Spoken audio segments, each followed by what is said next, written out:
আজকে অনেকদিন বাদে অনেকের অনুরোধে আমি ফার্স্ট টাইম লাইভে কয়েকটি ছোট ছোট কথা বলতে এসেছি। যদি আপনারা ধৈর্য ধরে শোনেন আমি কৃতজ্ঞ থাকব।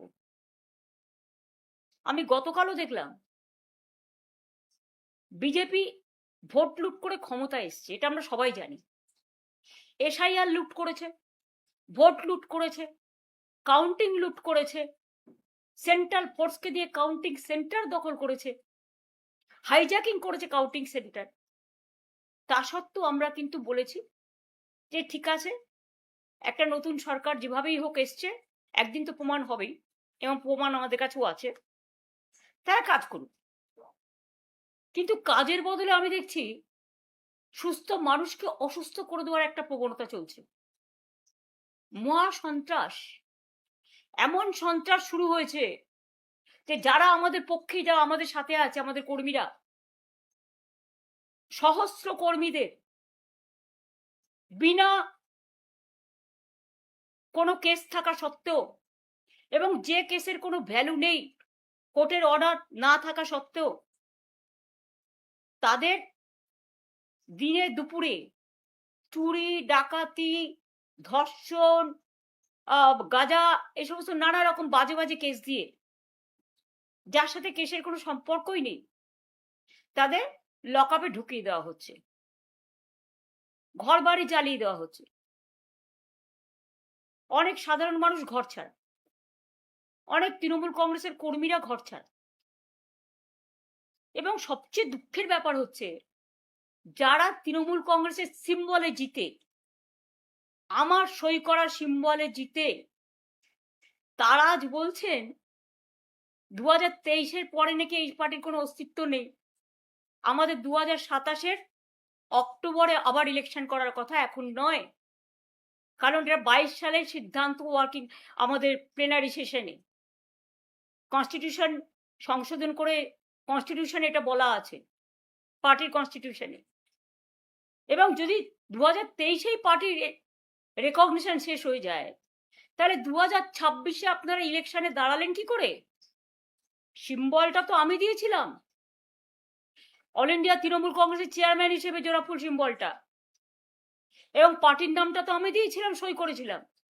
আপনাদের নামগুলো আমার অফিস থেকে গেছে সই করা অবস্থায়, এবি ফর্ম জমা হয়েছে, ইলেকশন কমিশন অ্যাকসেপ্ট করেছে, তবেই না দলের প্রার্থী হয়েছেন।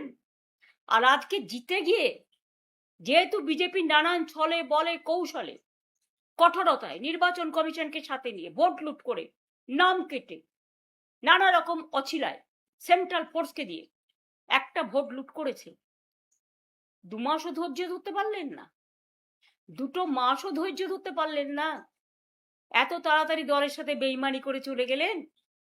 আর বেইমানি করারও তো একটা সীমা থাকা উচিত। পার্টির সাথে বেইমানি না করে, যে পার্টিটা আপনাদের কাছে জন্মদাত্রী মা,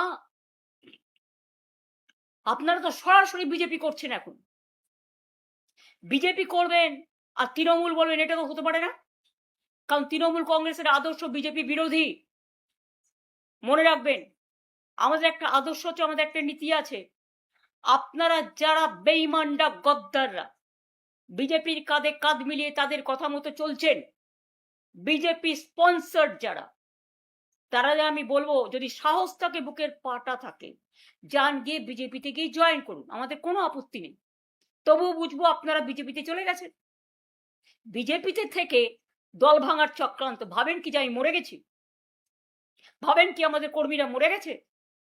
ভাবেন কি অল ইন্ডিয়া তৃণমূল কংগ্রেস মরে গেছে? মনে রাখবেন, আপনার পক্ষে আছে বলে সরকার, আপনি তাকে দিয়ে নির্বাচন কমিশনের কাছে কমপ্লেন করিয়ে আপনি সিম্বল কেড়ে নিতে পারেন। যদিও আমরা জানি সিম্বল আপনার পক্ষে যাবে না, কিন্তু ধরে নিলাম যদি ভ্যানিশ কুমার বাবু আমাদের পার্টিকে ফিনিশ করার জন্য ইলেকশনটাও করেছেন, যদি সিম্বল দিয়েও দেয়, তাতে কি যায় আসে? সিম্বল সেটাই হয় যেটা সাধারণ মানুষ গ্রহণ করে, তৃণমূল কংগ্রেসরা গ্রহণ করে।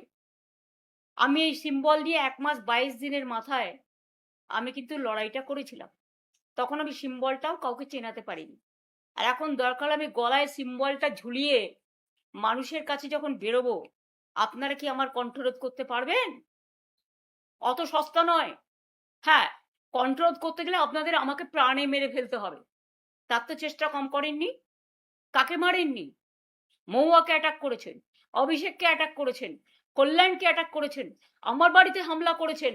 আমাদের অনেকে যারা আমাদের সহকর্মী তারা লক আপে পড়ে আছে, মাটিতে শুয়ে আছে। কাউকে কোমরে দড়ি বেঁধে, কাউকে পায়ে শেকল বেঁধে, কাউকে মাথা ন্যাড়া করে, কারো মাথায় কপিল ঢেলে আমাদের কি বলে সমস্ত নানা রকম কিছু ঢালছেন, গায়ে নানা রকম কিছু ছুটছেন, বলতেও লজ্জা লাগে। বাচ্চারা মিড ডে স্কুলে ডিম পায় না, আর আপনারা হাট্টিমা টিম করে বেড়াচ্ছেন। এটা বাংলার কালচার কোনোদিন ছিল না। আমরাও ক্ষমতায় 15 বছর ছিলাম। আমি কখনো পুলিশকে দিয়ে এই কাজটা করাইনি। বিজেপির নিজস্ব সংগঠন নেই বলে I am sorry to say, এটাই আসল সত্য যেটা আমি জেনেছি। আইসিদের দিয়ে ব্লক প্রেসিডেন্টের কাজ করাচ্ছেন, এসপিদের দিয়ে জেলা প্রেসিডেন্টের কাজ করছেন। এটা তাদের কাজ নয়। আমি মনে করি তাদের কাজ মানুষকে আইন শৃঙ্খলা দেয়া, রক্ষা করার দায়িত্ব নেওয়া, মানুষকে রক্ষা করা, শান্তি দেয়া, স্বস্তি দেয়া, শক্তি দেয়া, ভরসা দেয়া। ভরসার বদলে আপনারা কি করছেন? সন্ত্রাস। কেন পুলিশ গিয়ে বলবে? আমি তো জানি যারা গেছে। গাড়ি নিয়ে এসছি, চলুন, হয় যার নাম বলছি তার সাথে গিয়ে জয়েন করুন, আর তা না হলে লক আপে চলুন। যারা সহ্য করতে পারেনি ন্যাচারালি, আমি তাদের দোষ দিই না। তাদের সম্পত্তি আছে, তাদের পরিবার আছে, তাদের সম্পদ আছে, তাদের লাগেজ আছে, তাদের ব্যাগেজ আছে, তাদের নানা রকম ব্যাপার আছে। নিশ্চয়ই যার যার পরিবার ভালো থাকুক, এটা আমি চাই। কিন্তু আপনারা মনে রাখবেন আমাদেরও পরিবার আছে। তৃণমূল কংগ্রেস পরিবারটা বৃহত্তর পরিবার, মামাটি মানুষের পরিবার। তাদের ছেড়ে আপনাদের মতো আমি মাথা নত করব না, আমার দলও করবে না। এটা মাথায় রেখে কাজ করবেন। আর বিজেপি পার্টিকেও বলি, লুট করে এতগুলো সিট পাওয়ার পরেও আপনারা এত সন্ত্রাস করছেন, কবে সন্ত্রাস বন্ধ হবে? নির্বাচনী আনন্দ তো 2 মাস হয়ে গেছে। এতদিন ধরে তো উৎসব চলে না। অন্য উৎসব করতে দেন না, অন্য কাউকে রেড রোডে প্রোগ্রাম করতে দেন না, অন্য কাউকে, এই তো রাম মন্দির কত টাকা দিয়ে মানুষ বানালেন, কত সোনা, কত রূপো, কত দান, কত ধ্যান, আর আজকে राम का नाम आपने बदनाम कर दिया।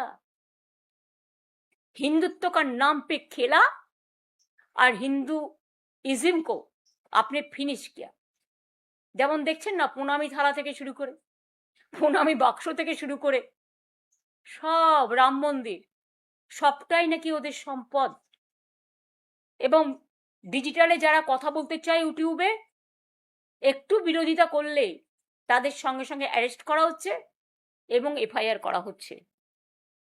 লক্ষ্মীর ভান্ডার যারা পেতেন 2,46,00,000 প্রায়, আজকে 1.5 কোটির ওপর মা বোনেদের নাম প্রায় কেটে দিয়েছে শুনছি। তারা হাহাকার করছেন। স্বাস্থ্যের চিকিৎসা জানি না